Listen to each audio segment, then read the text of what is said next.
Ladies and gentlemen, welcome to the After Hours Gaming League, where tech titans do battle for supremacy. I bring you from Team Dropbox. He is in the orange trunks, and he is playing Protoss. To the east of this, the Metalopolis, it's S. Bartle and his opponent, hailing from Team Facebook, who are currently, I might add, one game down in this best-of-5 series. One more win for Dropbox will tie it up 3-1. We'll see whether or not they can do it, or whether Facebook can make a comeback. It's all on the one and only Ice Cream Boy in the red trunks. He's playing Zerg to the south of the Metalopolis right here. Both of these guys are once again software engineers. StarCraft 2, evidently the sport of smart people. Needless to say, the esport, the chosen hobby. Nothing wrong with that. Very cerebral game. Very dangerous game. Very risky game. Kind of thing that successful people like to be involved in. A very knife-edged, razor-edged contest. A battle of wills. Whatever the case, right now, as Bartle is going to have a look and see what he can see. It would appear that Facebook's privacy settings have not been set up correctly, with Dropbox taking a look at all of their valuable personal information. How very unfortunate. Hopefully they won't upload it. Whatever the case, gateway coming down for S. Bartle right here on 13 supply. All sorts of possibilities as to when you put your gateway up. 13 is very, very popular. 12 supply is very popular. 13 is generally just a little bit better if you're looking to try and get a slightly better economy at the start of the game. Whereas 12, usually better for a bit of aggression, or if you want to try and get the Cybernex core built slightly quicker. Doesn't make a huge amount of difference, but it's these little decisions. Simulator coming up right here for S. Bartle as well. Nothing out of the ordinary here. Not seeing any kind of gasless opening from him, which, to be fair, you don't see an awful lot of from Protoss. No proxy action going on, not building outside of his base, so it makes sense. Gateway going down right there, and we'll have a look at Ice Cream Boy, who has smartly decided to go for the spawning pool first. He hasn't taken any gas yet. Going to be looking to try and get an expansion quite rapidly. Once he's able to secure this area, there we go. And S. Bartle could have blocked that, honestly. He could have held it off for a little bit longer, but he was waiting, he was hanging around, looking at timings and things like that. So, it's not too bad. And there is a gas follow-up right there, and a stolen gas right here by Ice Cream Boy, who's going to try and limit the tech possibilities of S. Bartle. If S. Bartle doesn't have the gas, then his builds are going to be more limited and easier to predict. That's the main reason to do that. That annoy the hell out of your opponent. That works too. However, the risky thing right here, as far as I'm concerned, is that on these versions of the map, they're actually in close ground position. Now, that's quite rare.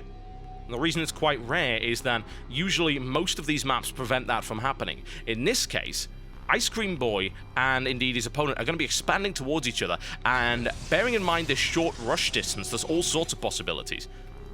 For instance, some real roach pressure. When you have slow roaches, nice and easy to get them across the map. If this is your own distance, I mean, look at that. That is not a very long distance at all. And, of course, you end up expanding towards each other, which is a fairly horrible thing, particularly for the Zerg. So it wouldn't surprise me if Ice Cream Boy decided to get very aggressive early on. That said, it's also a perfect opportunity for this, which is a 4-gateway pressure attack. S. Bartle doesn't see it. It is easily warded off. Indeed, never mind, Ice Cream Boy doesn't see it. S. Bartle, oh, he knows. If you didn't know, it would be kind of worrisome. Indeed, as far as I'm concerned, it would indicate a management problem within the Dropbox company. Cybernex core getting boosted. Make sure you get that warp gain out at just the right time. And this is a perfect map to do some kind of 4-gateway pressure. It's nice and easy to get across. Very little risk, and of course you don't see it coming as quickly as you would on other maps. And you might want to note that Ice Cream Boy is not actually taking either of the Zelnaga watchtowers. So he's not going to see this go out unless this Zergling spots it, which is a possibility, and in fact, it looks very, very likely right now. That's what he sees. That said, that's a smart move. Right? Look at what S. Bartle did there. He actually went directly for the mineral patch, making it kind of look like he was looking to expand. However, will the bait be taken by Ice Cream Boy? I don't think so. We've got another Spine Crawler coming up. We've got roaches on the way as well. There are no sentries in this force, so he's not able to block off the ramp just yet. Not stopping him from warping them in. Admittedly, he has got so little gas, it seems almost impossible. Quick cleanup right here, and here comes the pressure. Will Ice Cream Boy be able to hold up against this? With one Spine Crawler up, it's a little bit dodgy. The second one is coming up very shortly. He does have a lot of queens as well. He's currently sitting on 3, which is more than you would necessarily expect at this point. Good deployment of the Spinecrawler static defense. There's the transfuse, keeping that Spinecrawler alive, and S-Bartle driven back in the first attack. However, what's really dangerous about 4 Gateway is not the initial attack, it's the follow-up. Zealots on the field and another Stalker. It's an economically risky strategy. It puts you behind. He cut his probes at 20. He's got no more than that. Ice Cream Boy is unable to mine from his expansion right now, and he has been flanked. Those 2 Spinecrawlers are out of range with another Spinecrawler coming down, but that hatchery is taking an absolute pining. It looks like he may even have to sacrifice this. Either that or apply some pressure and redeploy these Spinecrawlers. Couple of freebie overlords right here, and looking for an opportunity, but S-Bartle has a fantastic position to fight from. His opponent can't surround him. Very minimal surface area for those melee units. Not a lot of roaches on the field either. The reinforcements getting hit by those Spinecrawlers, but it's not making a huge amount of difference. S-Bartle with a large force. 9 Stalkers. 3 Zealots in the field. More roaches coming out for Ice Cream Boy, but he doesn't really have what he needs. He can nail down those Zealots, but he doesn't have what he needs to break this Stalker force right now. Even with the Queens now looking to redeploy this Spinecrawler. Will he be able to do it? He hasn't redeployed the second, now looking to do it. It's not quite in range. Good repositioning right there by S-Bartle. That Queen is taking a pounding. Down she goes, and now that static defense is really all that lies between S-Bartle and indeed the victory of the Dropbox team versus Facebook in this best of 5 series. Here come the Zealots, another wave charging in, smashing into the hatchery.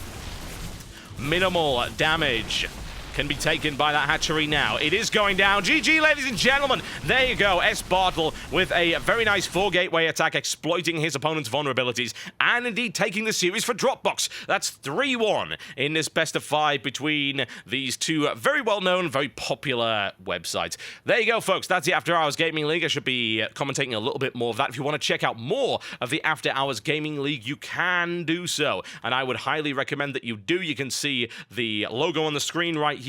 And where do you need to go? Well, it should be fairly obvious to you at this point. Head over to afterhoursgaming.tv. That's afterhoursgaming.tv to see more matches commentated by Day 9. And I believe we've got some by Husky as well as DJ Wheat. What a fantastic series that was, ladies and gentlemen. My name has been Totalbiscuit, and I will see you next time.